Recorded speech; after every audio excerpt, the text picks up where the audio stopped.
Kennst du das? Du bist in einer Gruppe, auf der Arbeit, in einer Gemeinschaft und da gibt's eine Person, die dich ständig kritisiert, die stichelt, die subtile Kommentare abgibt und du versuchst dein Ding zu machen, aber es bringt dich aus der Ruhe und du merkst, es geht eigentlich gar nicht um das eigentliche Ding, das angesprochen wird, sondern da steckt was anderes im Hintergrund. Heute geht's genau darum, warum toxische Menschen so reagieren, welche Tools dir dabei helfen, wie du bei dir bleiben kannst. Und ich teile unter anderem eine persönliche Erfahrung, die ich erst neulich hatte, die mir gezeigt hat, wie sehr, auch wenn wir im Außen nichts verändert, aber wie sehr sich die Situation verändern kann, wenn wir innerlich mit verschiedenen Tools arbeiten und Dinge in uns verändern.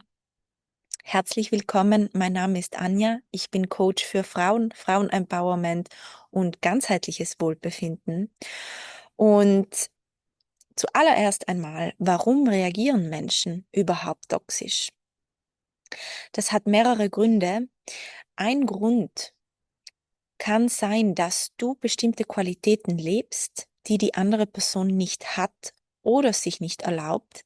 Das kann zum Beispiel sein, dass du sehr selbstbewusst bist oder sehr viel Lebensfreude in dir trägst oder klare Grenzen hast und die andere Person hat das nicht und die spürt dann, aha, der ist sehr selbstsicher, ich bin das nicht, ich bin nicht gut genug.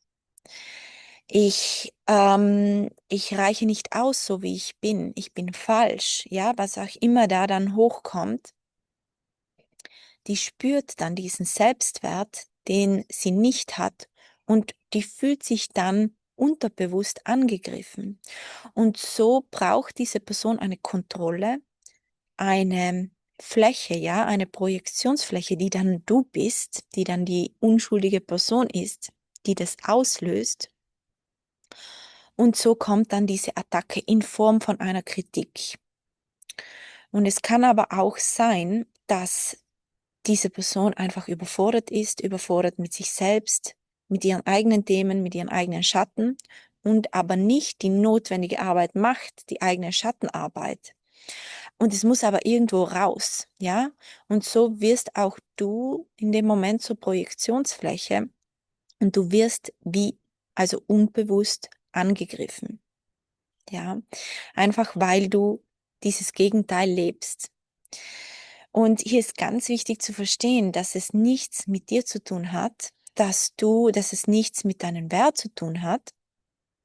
Und diese Kritik, dieses Lästern, diese Schuldzuweisung, ja, auch einfach nur das Ergebnis sind von den eigenen Schatten, von den eigenen Themen und dass du nur der Auslöser bist dafür. Also ganz wichtig zu verstehen, du bist nicht falsch. Und bei mir war es eben so, in der Gemeinschaft, in der ich zurzeit lebe, da ist eine Dame, wir haben uns anfänglich sehr gut verstanden und es war mir auch schnell klar, dass sie sehr viele Herausforderungen hatte, gesundheitlich, aber auch sonst im Leben. Und in der WhatsApp-Gruppe kamen dann immer wieder solche Sticheleien, Kommentare. Ich habe Initiativen ergriffen, habe klar kommuniziert, habe Grenzen gesetzt.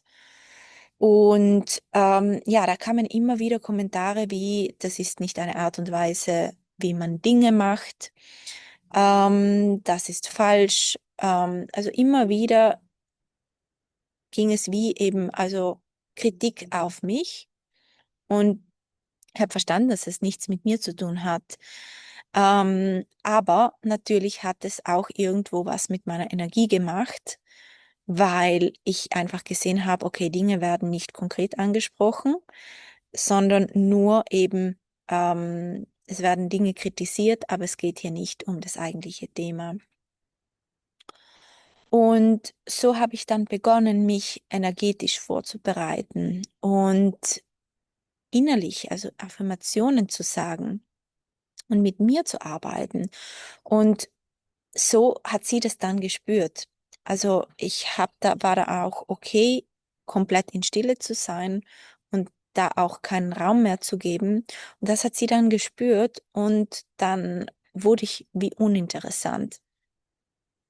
Und das war eine Erinnerung für mich, nicht auf das Drama einzusteigen, denn toxische Menschen, toxische Verhaltensweisen, Dynamiken können nur existieren, solange Drama ist. Und wenn wir dem Ganzen keinen Nährboden mehr geben, dann gibt's da keinen Raum mehr, keinen Platz zum Gedeihen. Und ich teile gleich mit dir, was ich konkret gemacht habe und was du konkret machen kannst, wenn du in so einer ähnlichen Situation bist.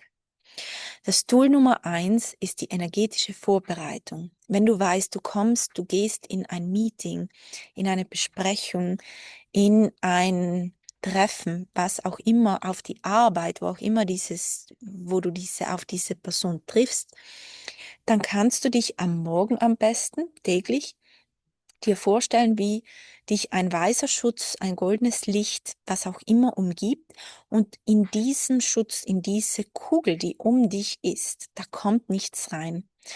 Du bist total geschützt von diesen Energien, von diesen toxischen Personen, von diesen Angriffen. Da geht nichts rein. Und stell dir das wirklich vor, so lange, bis das ganz einfach herzuholen ist.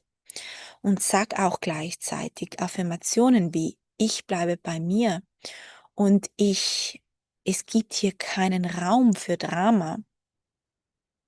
Ich bin nur offen für nährende Konversationen und ich bin ruhig. Ich bleibe bei mir. Und spür da wirklich rein. Also sag das nicht nur, spür wirklich, was macht das mit dir, so lange bis es verinnerlicht ist. Und dann, sobald du den Raum betrittst mit dieser Person, dann wird diese Energie spürbar. Also ich bin sehr gespannt zu hören, was sich da bei dir verändert. Lass es mich sehr gerne wissen. Durch diese einfache Übung.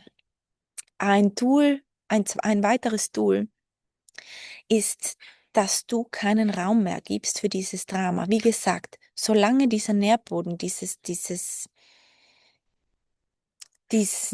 Raum, solange du dem noch Raum gibst und du einsteigst in diese Diskussionen, in die Rechtfertigungen, in die Diskussionen, was auch immer, ja, dann gibst du dem ganzen Raum. Aber wenn du da einfach nicht mehr drauf eingehst, wenn du da einfach aufhörst, ja, zu argumentieren, und wenn du nicht mehr emotional wirst, dann wirst du uninteressant, denn dann merkt diese Person, es gibt keinen Raum, es gibt ja, das Spiel ist zu Ende, ja, und dann wirst du uninteressant und die Situation wird uninteressant, weil du dem Ganzen die Aufmerksamkeit entziehst. Und dann wirst du merken, früher oder später hört das Ganze auf. Tool Nummer 3 ist: Bleibe sachlich und klar in der Kommunikation. Also steig da überhaupt nicht mehr ein, sondern sprich nur das Notwendigste. Also was euch noch verbindet, wenn es die Arbeit ist oder die Organisation, dann du kannst es klar sagen, aber du kannst auch nur darauf reagieren, auch einfach nur auf die wichtigsten Punkte, auf Uhrzeiten, auf alles, was einfach organisiert, koordiniert werden muss. Und der ganze Rest hat da keinen Raum. Du kannst es auch offen sagen. Du kannst sagen, ich habe keinen Raum für diese Kommentare, ich werde da nicht drauf eingehen, aber ich bin verfügbar für Organisatorisches, für was auch immer eben anfällt. Und das ist keine Härte, ganz wichtig zu verstehen. Das ist keine Härte, das ist eine gesunde Abgrenzung. Das sind Grenzen, die du setzt für dein eigenes Wohlbefinden. Und das ist einfach Klarheit. Ja. Und es kann sein, dass andere ein Problem damit haben mit dieser Klarheit, und das dürfen sie haben. Und da darfst du auch ganz fein damit sein, dass andere ein Problem damit haben. Denn das Wichtigste ist dein Wohlbefinden. Ja, und Schritt Nummer 4 ist: Verarbeite diese Emotionen, die hochkommen, diese Wut, einfach auch dieses Gefühl von Ungerechtigkeit. verarbeite die. Also spür die bewusst, lass es da sein. Ja, arbeite mit deinem inneren Kind, sag ihnen, es ist okay, jetzt wütend zu sein.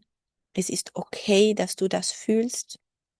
Und dann, du könntest auch einen Brief schreiben an diese Person mit der ganzen Wut, die da hochkommt, und dann verbrennst du ihn. Oder du springst, du hüpfst, du shakest alles weg von dir. Also was auch immer dir gut tut, um diese Wut um dein Nervensystem zu regulieren. Ja, also nochmal kurz zusammengefasst. Diese 4 Schritte ist zum einen die energetische Abgrenzung, zum anderen nicht auf das Drama einsteigen, bleibe sachlich und klar in der Kommunikation und reguliere diese Wut, diese Emotionen, die hochkommen. Ähm, und ich hoffe sehr, dass dir diese Tools helfen auf diesem Weg. Lass es mich sehr gerne wissen in den Kommentaren. Und wenn du spürst, dass du immer wieder toxische Menschen, toxische Dynamiken anziehst, du nicht weißt, wie du reagieren sollst, wie du das Ganze handhaben kannst, wie du merkst, deine Energie geht verloren, du bist wütend, du weißt nicht, wie du Grenzen ziehen kannst, ohne dass du dich schuldig fühlst, und du fühlst dich einfach empowered. Das sind alles Muster, die du verändern kannst, die ich selbst auch transformiert habe. Und ich weiß, wie es ist, in dieser Situation zu sein, in dieser Haut zu stecken. Und genau dafür habe ich mein 3-monatiges Coaching-Programm In Your Power kreiert. Das ist für Frauen, die ihre Stärke leben wollen, die in ihre Stärke kommen wollen, die Grenzen ziehen wollen, ohne sich schuldig zu fühlen, und die diese toxische Muster durchbrechen wollen. Aber auch die spüren, es gibt mehr im Leben, da wartet mehr. Dann ist dieses Paket für dich. Du findest alles weitere auf meiner Webseite. Ich würde mich sehr freuen, dich dort zu begleiten, und ich freue mich auf das nächste Mal. Bis dann. Ciao, ciao.